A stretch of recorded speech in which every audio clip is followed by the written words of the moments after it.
Hello. Welcome to tonight's bedtime story by Lucid Tales. I hope your day has been gentle and full of ease. But whether it has been clear stars or cloudy skies for you, it's time to relax now. Find somewhere comfortable, maybe your bed or a favourite armchair, and make sure you're ready for sleep. Take your shoes off if you can, and feel the freedom in your toes, the little loosening that means it's time for bed. Tonight's story, to welcome in the Western New Year, is an Estonian tale of Lindu, the Queen of Birds. Soon after the creation of the world, a fair maiden goddess was born, the daughter of Ukko, the King of Heaven.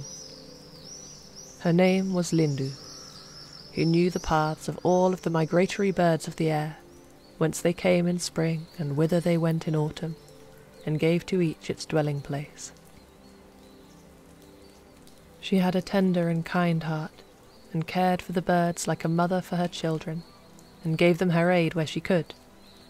And like a flower in the morning sunlight under 1,000 dewdrops, so brightly shone Lindu in her love for the birds. All gazed upon her and loved her, and everyone wished to be her lover. The North Star drove up in a grand coach drawn by 6 brown horses, and brought 10 gifts to woo the beautiful and gentle goddess, but Lindu would have none of him. "You always remain at your post, and cannot stir from it," said she. "How am I to love someone who cannot travel?" Next came the moon in a silver coach drawn by 10 brown horses, and he brought 20 gifts to woo Lindu. But she refused the moon too. "You are much too changeable," said she, "and yet you always run in your old path. You change in circles and never learn or visit new places. I could not love you." Scarcely had the moon sorrowfully departed, his head hanging low, than the sun drove up. He rode in a golden coach drawn by 20 red-gold horses, and brought 30 gifts with him. But all his splendour and magnificence and rich presents were for nothing, for Lindu would have none of it. "I don't like you," she said bluntly. "You always run on the same course day by day, just like the moon. You do not change, and you do not travel." At length the northern light came from the darkest midnight, in a sparkling diamond coach drawn by 1,000 white horses. His attendants carried a whole coachload of gold and silver, pearls and jewellery. She allowed him in, and they spoke at length of travel, of the joys of change and new horizons, of the freshness of life. And at last Lindu said, "You don't always travel the same path, like the others. You set out when you will, and rest when it pleases you. Wherever you appear you come in new splendour and magnificence, be it in the farthest north or more generous bounds. You are a fitting bridegroom, whom one can receive with joy." Now they celebrated their betrothal with great splendour, as the sun, moon, and pole star looked on sadly, and envied the happiness of the northern light, and music and laughter echoed far into the sky.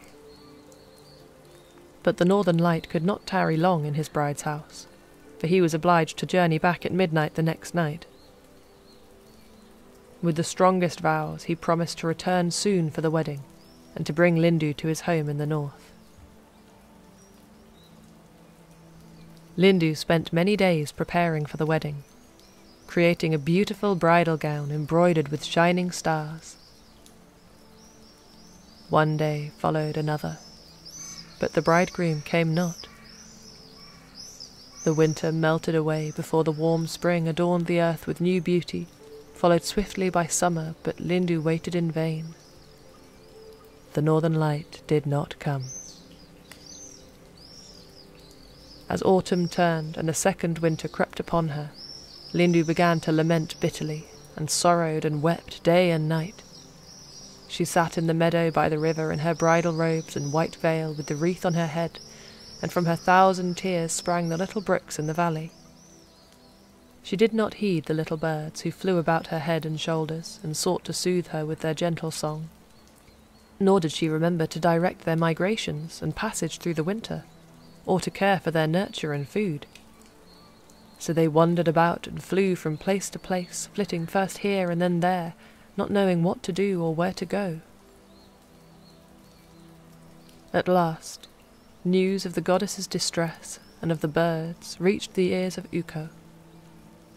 In his sadness for his daughter's anguish and the birds' confusion, he took pity and ordered the winds to carry his daughter to him, far away from the misery of the world.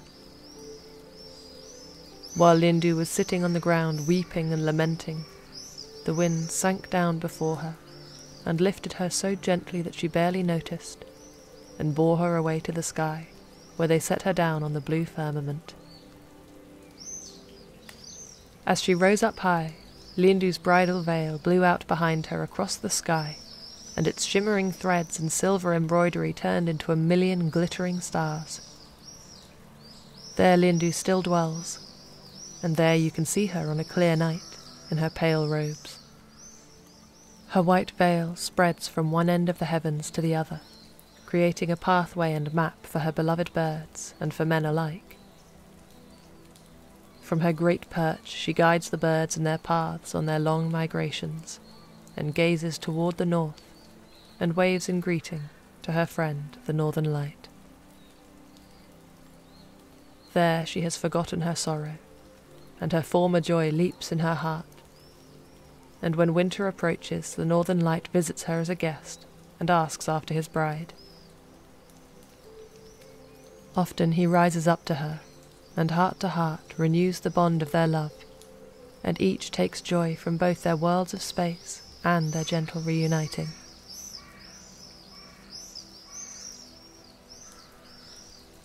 Good night. Sleep well, and I will see you in a week and a half's time for another bedtime story.